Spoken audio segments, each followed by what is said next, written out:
मुस्लिम को 3400 करोड़ रुपए, पिछले साल से 4 करोड़ रुपए की यहाँ पर ज्यादा वृद्धि हुई है।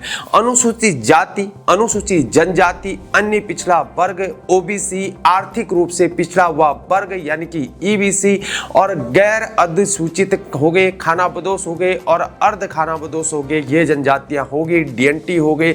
इनके लिए छात्रवृत्ति हेतु बजट अनुमानों में 2026 और 27 के लिए सामान्य वृद्धि की गई है और इन श्रेणियों में कुल अतिरिक्त व्यय पिछले वित्तीय वर्ष के आवंटन की तुलना में यहाँ पर 1000 करोड़ रुपए से ये अधिक बताया जा रहा है।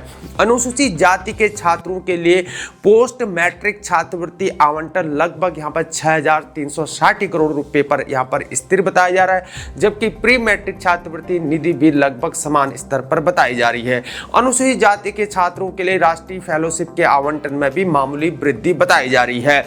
जनजातीय मामलों के मंत्रालय के अंतर्गत बजट 2026-27 में कई यहाँ पर प्रमुख छात्रवृत्ति कार्यों के लिए अधिक आवंटन यहाँ पर किया गया है।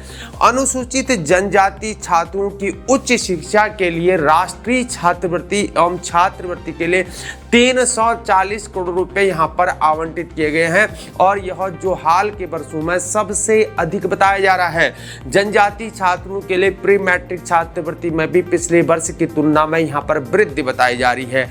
एकलव्य मॉडल आवासीय विद्यालयों EMRS और जनजातीय अनुसंधान संस्थानों के लिए समर्थन में मामूली वृद्धि बताई जा रही है। हालांकि चालू वर्ष के संशोधित अनुमानों की तुलना में कुछ जनजातीय पोस्ट मैट्रिक सहायता में कमी भी बताई जा रही है, जो जनजातीय शिक्षा वित्त पोषण परिदृश्य में बदलती प्राथमिकताओं को ये इंडिकेट भी करता है।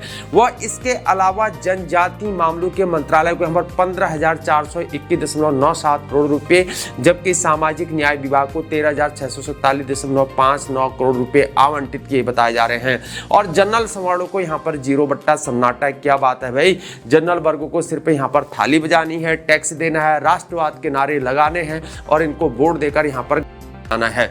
और फिर भी उनको तंग करने के लिए यहाँ पर तो SC/ST एक्ट है ही, UGC वाले में सुनवाई होनी है।